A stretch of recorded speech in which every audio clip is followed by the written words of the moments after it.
right, cello students, so we're going to be working on some new notes today, F natural and C natural. And I'm going to show y'all a little bit up close here how to work with the new finger pattern. So instead of previously we were doing finger 1 and finger 3 for the let's say on the D string we're doing E and then F sharp and then G. So your focus is mainly on 1, 3, and 4, and your fingers are kind of this way. Sometimes there's a bigger distance in between 1 and 2 right here. So now what we're going to do is we're going to kind of move finger 2 back just a little bit, and we're going to have more of this type position, and we're going to be using open D and then E, F natural, skipping this one, skipping that F sharp, and now going to G over here. So this is on page 32 in your book, and we're just going to be going over these nice and slowly so that you can really focus on getting them in tune. So start on open D, and then do your E, and now play your F sharp like usual. So there's your F sharp. We're not going to be using that. We're going to use finger 2. So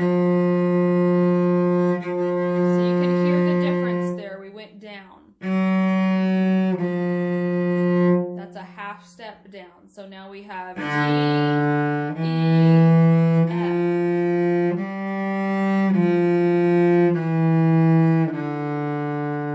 Okay, so it doesn't quite sound what we would think of as correct because in the key of D, we use an F sharp. And whenever you start on the D string, your ear is automatically wanting to hear an F sharp because it thinks that you're in the key of D. So it might sound a little bit different, but that's okay. We're going to work through it. It doesn't need to sound pretty. You just need to work on the finger pattern here because we're going to use it in some songs. All right, so starting on exercise 126, this is on page 32. You're going to start on an F natural, so with 2 fingers. And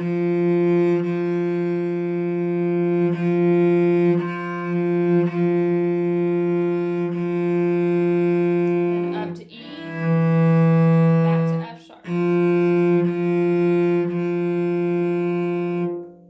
Okay, so work on that very slowly. So that's what a half step is. A half step is like from E to F. A whole step would be from E to F sharp.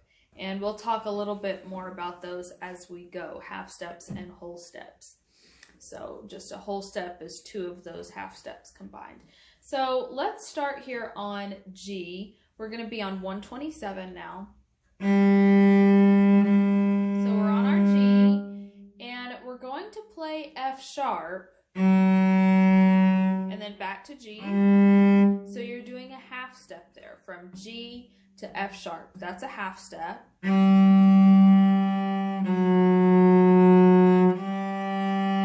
Then lift, 2 beats of rest. Then we're going to do a whole step from G to F natural, back to G, and then lift and rest again. Okay, now we start that again because there's a repeat. So we go G, F sharp, G, rest, rest, G, F natural, G, rest, rest. So you can hear the difference there. So practice that. Make sure that you can really hear the different tones there. All right, so starting on 128, we're going to actually put this into a little song. So we're going to be doing G into F sharp and then into F natural and then back to F sharp. So it's going to take you through all of them. It doesn't necessarily need to sound what our ear is wanting to think of as correct at this point. It's going to sound a bit odd, but that's okay. You're just working on the pattern. Okay, here we go. So on G,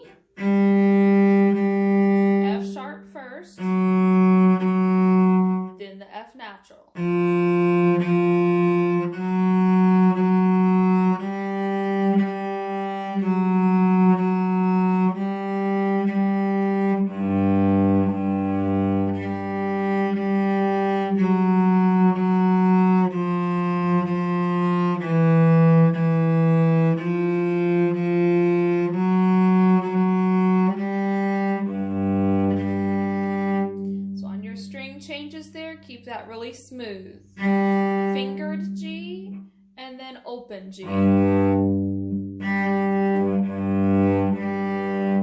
Now you might get a little bit of buzzing on that open G if these fingers are too close. Make sure you kind of back them away. Did you hear that? That was a little bit of a buzz. And there it's gone. So just keep those fingers away there. All right, so now for 129. This one's kind of fun because it actually sounds correct. Because now we're actually kind of playing a little D minor type pattern here. And y'all will get to learn a lot more about the minor keys in book 2, which we will be ready for quite soon.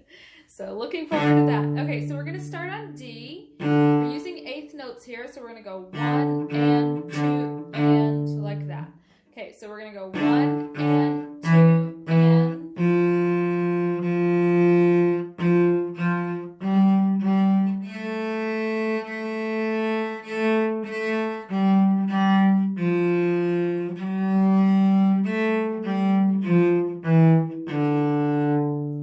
So that's in the key of D minor.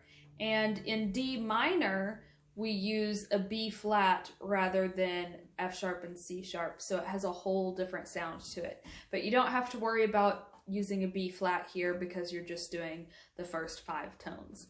So that makes it easy. All right, so work on that nice and slow. Now we're going to do the same patterns on page 33. So this is C natural. Okay, so instead of doing a C sharp with the 3rd finger, we're now doing C natural with the 2nd finger. Okay, so same exercises, same patterns. They're going to feel completely the same, just on a new string. All right, here we go. So C natural, we're on the A string, so we have A, B, C natural. So that's your C natural. Here we go. This is exercise 130.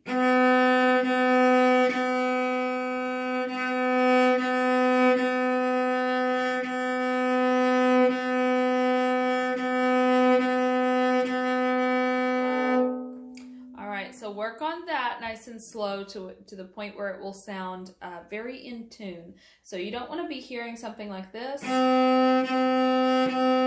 That's like right in between C sharp, C natural. It just doesn't have the right tone to it. So really make sure, check yourself with a tuner if you need to. All right, here we go on 131. So starting on D, we're going to go to C sharp, back to D, and then lift for your 2 beats of rest, then D, C natural, and back to D with a lift and a repeat. All right, so here we go on D, C sharp, back to D, rest, rest, C natural, D, rest, rest, repeat.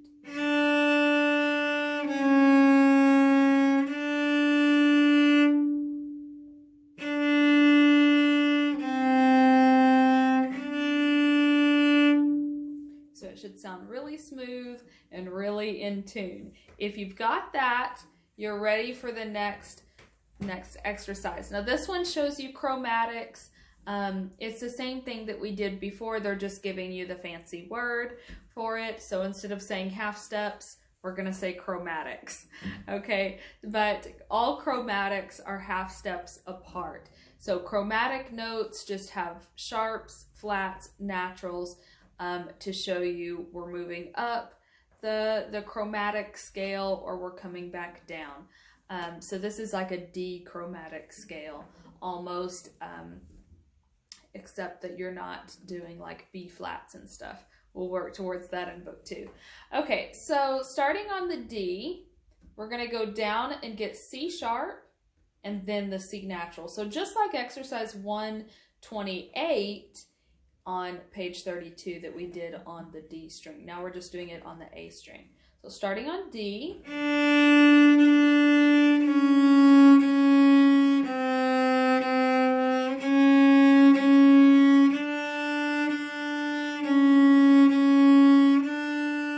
Dip down for open D.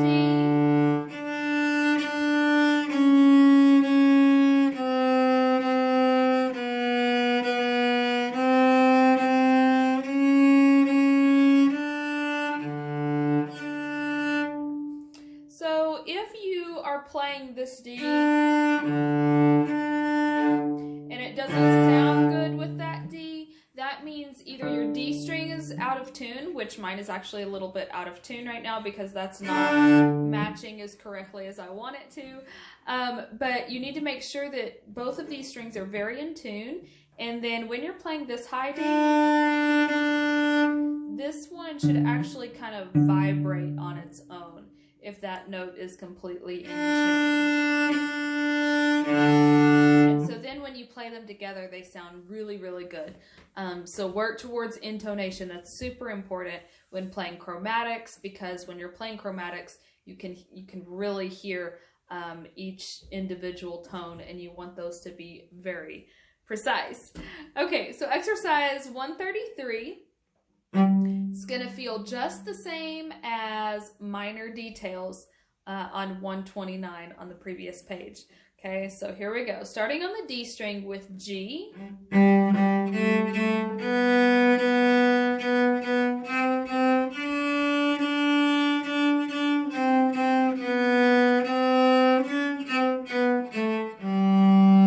So notice, instead of C sharps, where you see the C's, you're playing C natural, so you're using just 2 fingers rather than 3. Make sure you start that at a practice tempo, sorry. So practice tempo here.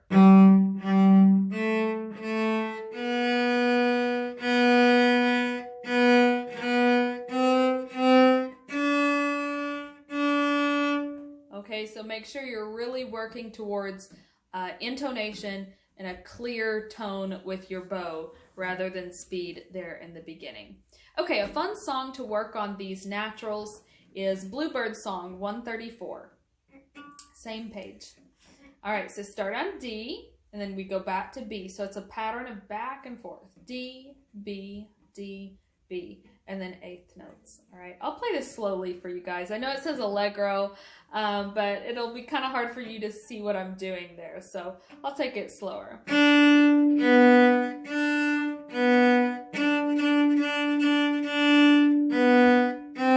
Notice C natural.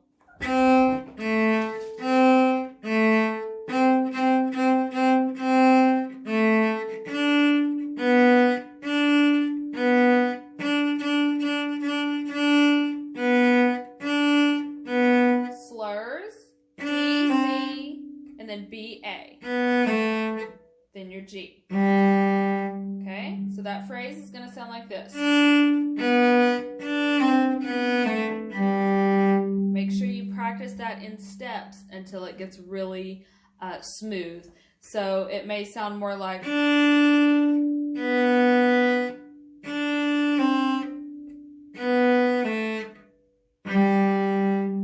that's okay. You just want to make sure you practice that correctly until you can get it to sound smooth. Like that. And because that string is out, my G is not quite sounding right. So y'all are probably not matching with my tone if you're playing in tune. Sorry guys. So work on those. Make sure your cellos are in tune. The weather's a bit crazy here, so really work towards maybe stop in the middle, tune up again if you start slipping out of tune. That happens all the time with cellos, especially if they're not super expensive cellos. So definitely work on intonation, keep your cellos in tune, and practice those songs. I will see you guys in the next lesson. Have fun!